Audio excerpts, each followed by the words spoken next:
Hello everybody, and welcome back to all of you who are coming back to watch. To any of you who are new to the channel, welcome, and if you like what you see, I hope you'll subscribe and show your support.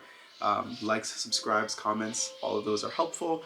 And I want to give a big shout out to my patrons on Patreon.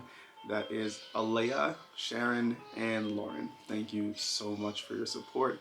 And links to my Patreon can be found in the homepage of my YouTube channel. And so let's get into it. Also, just quick note, I don't know if you can hear the birds chirping. I love living here. This is like, I live in Shinshido, Aichi, Japan, and it's like, the nature is wonderful. I love the birds. Anyway, today we are talking about, well, I guess we're gonna get a little bit more into it than the title.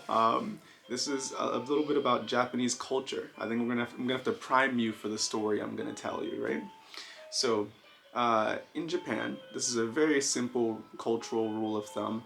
If you are different, if you vary from the cultural norm in a visible way, you get stared at. This is something that everyone in Japan knows. I'm pretty sure everyone has experienced. They must have. And they're both, all Japanese people are both perpetrators and victims of this culture. Nobody likes to be just stared at. It's kind of like, it's a visual, it's objectification with your eyes. Like it's literally making this person, or not literally, it's figuratively making this person into an object. It's dehumanizing them on a certain level. And so, yeah, in Japan, like, I find that this conversation often is most easily understood by women, or most quickly, because just worldwide, women are just stared at. It's how our world works. It's not great.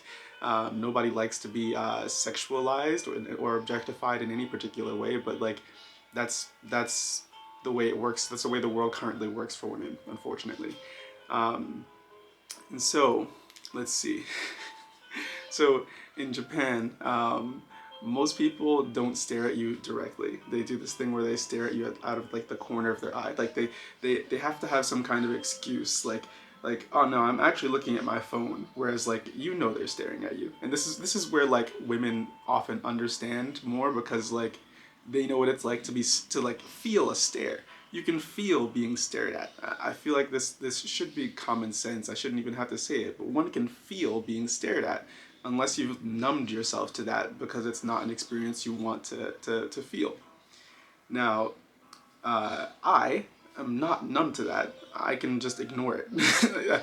And this is partly by choice, but also partly just like a habit of mind, because I grew up in a place where ignoring being stared at was dangerous. Like, the story I'm gonna tell you about making a grown-ass man cry just by staring at him happened on a train here in Japan. Now, also on a train, but in New York City, this is years ago, back when I was, I'd say, about 19 years old, I was assaulted by just random other young black dudes. I've always traveled alone. Even when I was back in my home country, even in my home city, I've always just been alone. Not lonely. There have been lonely periods, but I've just always been like a lone traveler. And so, on a train, sitting, reading a book, in the same way that the story in Japan starts out, I was reading a book in New York City, and these guys, like, for some reason had an issue with me. I'm not going to get into that. Like, there was no real conversation. Like as they passed by me, they like asked about my book, and then they kept moving. I could thinking back, I can tell that they were still staring at me, but I completely ignored it. That's not something you can do outside of Japan. I'm sure anyone else in the world knows this. There's a limit to how much you can stare at someone without it being an issue. And so, on some level and in some way. So in this particular situation, I should have been aware that they were eyeing me for either my stuff or just to fight. So the start of the fight was literally one of them coming full tilt and just nailing me in like this my temple, basically. That was the start of the fight. We can get into that whole story another time. That's not what this is about. That was to give you context for why and how my sense for being stared at is both acute and not something I'm gonna turn off or ignore. Even if it is safe here, it's not something I'm gonna turn off because I'm not gonna be in Japan my whole life. And why should I turn? Anyway, people should know that there's a limit to when it's okay to stare at someone. And in Japan, people don't know that. This is part of what I've called heiwa boke, and it's not just me that calls it. This is a manifestation of heiwa boke, which is like peace dementia. Like people, it's too peaceful here. Like people don't know how to interact on a human level because the rules that they've created as a society are both dehumanizing and at the same time protect you from physical harm. And so there's this kind of cultural idea that like as long as you're not being harmed physically, then like nothing's wrong. And this is something that Japan, I hope, fixes in time. Anyway, let's get to the story. So this is back when I was still getting annoyed by some of the ways that Japanese people interact with me. These days it doesn't bother me. It still happens to me every day. People just stare and don't have any sense of when to stop. So I'm an unusual character. I'm a black man. I dress however I feel like it. I like bright colors. I like orange. And I live in the countryside. I live in a country-ass city. It's not super country. It gets more country than this in Japan. But yeah, people are not used to me.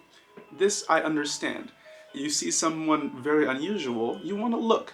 I get it. I give them extra time based on this. That's already part of the calculation. Okay, I'm unusual. People are gonna want to stare. They're gonna get a good look. You know, not for nothing. I think I'm a pretty good looking guy. I'm not the best looking guy, but I'm confident in having like a healthy appearance. You know, and I also give very few fucks, and I think that's like that kind of confidence is just attractive to people. But whatever. That's neither here nor there. Let's see. So on a train in Japan, and this is a story that could happen every day. Like the crying part is unusual, but like getting stared at like just consistently with like no like there's no holding back from these people. It's incredible. You know, most people so I'm gonna say most Japanese people like will be interested, but I think too shy or scared to like look directly, right? Or to like look consistently or for a long time, right? Which I think on a certain level is, no, I'm not gonna call that healthy either. Anyway, so I'm on a train and I'm reading a book. I just want to read a book. I love reading. I just want to read a book. And so I'm reading a book and I feel like stares. I'm like, okay, how many is it this time? All right, let's see, 3 or 4, right? Feels like, okay. So I look around and this is what I do. With no emotional content, I just look around in the attempt to make eye contact with the person because I want them to understand that I'm a human they're looking at. Like they've probably just forgotten, like in the moment that they're so curious or so interested, they've forgotten that I'm human.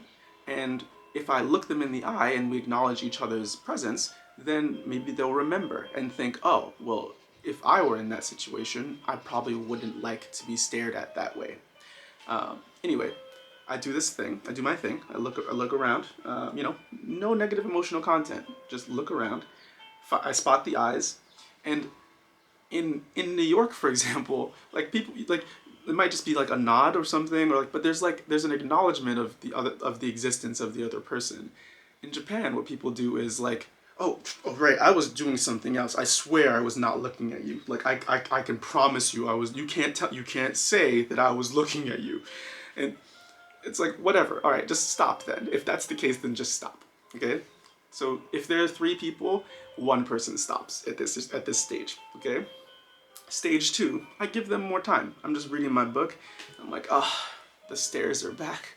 And these aren't just like glances. It's like they can't stop themselves from looking. And you know, I can't blame them. I shine. Anyway, on a certain level, I can't blame them. But it was, especially before, until I got used to it, it was distracting. I want to read my book. And so, anyway, second time around, I give them a splash of the heat that they're causing, the anger. Because at this point it's like, okay, really? I have to like waste my time? Like, this is my time. If you want to interact with me, come say hello. Just try something. You do something. Don't just stare at me. And I've been them before. I've been like interested in like, I don't know, a young woman or something that I've seen and like not had the courage to interact. I get that, but don't make it that person's problem. I learned and grew past that. Anyway, second time around, I give them 5% of my anger. And let me remind you, my anger went, I don't get angry over small things. I'm not quick to be angered. At the same time, I do carry the anger of 400 years of injustice. Like people like talk about angry black people. Y'all have no idea how angry we actually are, because like you can't even handle our small anger. You don't know what our real anger looks like. So I give them 5% of the heat. I'm like, okay, all right, fine. You guys don't realize that I'm not a person to just like screw with. So I'll give you 5% of the heat. Okay, so let's give them, and then again, everyone is like, oh shit, that's right. I was doing things. And this time, out of the 3, now the second person has stopped, right? Now, there's almost always a person who just won't stop. They just can't help themselves. And at that, like back before when it would annoy me, I'm used to it now, so the anger doesn't even come up. I don't stifle my anger. If someone makes anger happen within me, that's a gift they deserve. It is for them. I do not initiate violence ever. It is not how I roll, but I will stare at you. Not a problem, especially in a culture where staring is the norm. So third time around, okay, my friend refuses to stop. I guess today, my entertainment does not come through reading. I do not get to delve deeper into my soul in that way. So, you, my friend, become my, I don't know, test subject. Let's test my powers of concentration, focus, of controlling or releasing my anger, like emotional release. Like, I'm gonna do all of that through my eyes. And I was fortunate, my father's still alive, I was fortunate to have a father who was very intimately involved in my upbringing, especially in the early years. He taught me, he's where my passion for philosophy comes from, where the foundations of it. He taught me martial arts, he taught me meditation, and that's the point that I'm making here. I was able to meditate, like completely clear my mind for like a solid minute at like 7 or 8 years old. And that's a skill that I've honed over the years. So when this person is now my focus, I'm telling you, like, they are the only thing that exists in the universe, basically. Like, at that, and so once I've decided that, okay, now I'm gonna stare back, like they're gonna experience the anger that they're inspiring. I don't limit any of the anger. I just give them all of it through the eyes. Like, and so I also don't do the side eye thing. So the train car is, lengthwise the train car is this way. There are seats that face the windows, like perpendicularly, and I was sitting in one of these. This guy is sitting in one of the seats that face the ends parallel, right? Lengthwise, rather. And so he's staring at me this way. I was facing this way. So what I did was, okay, I'm done. I'm turning my whole body in my seat, and everyone, you are going to know I am staring at you. And so that's what I did. And at that point, it was like, well, this stops when when one of us is no longer, when you are not within my visual range is when this stops. And so I'm often very free, and I was on vacation time, especially at that time. And I didn't have anywhere specifically to be. I was just like going on a little adventure. Like there was something I wanted to do, but I wasn't late for anything. So you know, I could have stayed on that train for like until the last stop, basically. And so, you know, two or three, like once it starts, Japanese people especially, do this thing where they want to alert you to the fact that you're infringing upon them in some way. Like, and so, like, you know, they'll cough or something, or they'll like shuffle or rustle, and like, literally, I've had people like call the train conductor to like try to get their attention on the fact that I'm staring them down. And the funny thing is, the train conductor can't do anything directly. Number one, because the culture is what it is. It's invariably a man. He knows that I'm a person who will be stared at. So, like, what are they gonna do? And on top of that, the train conductor is usually the first person I've made direct eye contact with when I get on a train. So they're the last person that wants to fuck with me. And so it's just hilarious. Anyway, so this person then realizes, like the person who I'm now staring at, then realizes there's no way out but to leave the train. And so we get to a stop where the train stops for a little while. Like it's like on a long line, there are some like kind of major stops where they'll stop for a few minutes. So this person gets out of the train car, and this is why I know that it was I caused these tears. This person gets out of the train car, and you know, like I'm sitting now like this. They get out of the car, and they're getting off the train, right? But I can still see them. I'm still following this person with my eyes, right? So they get out of the train. They come outside. They're outside. They turn to face me, and pull down their mask to show the tears streaming down their face. And I'm just like, the stare does not stop. That does not inspire remorse in me. Like, it wasn't hate that made me do it in the first place. It was just like, this is the anger you made happen. I was trying to read a damn book. So here's your anger. It is yours. And so even as the train was pulling off, I was still staring this dude down. You know, I can imagine what this person wanted me to feel when they showed me their tears. Like you know, you hurt me with your like stare or something like that. Like I'm not gonna feel bad about that. I was trying to read a book. Anyway, yeah, we're gonna, I guess, wrap the story up there. But yeah, this is the kind of thing that happens, like, could happen every day, because those kinds of stares happen all the time. And it's just a really interesting cultural artifact in Japanese culture. It's the primary means of maintaining cultural homogeneity. I think that's a word. It's, you know, everybody's got to be the same. So if you are visibly different, then, well, you're gonna get stared at. Problem is, I can't help being visibly different. So anyway, thank you for watching. This was a longer video. I hope you enjoyed the story.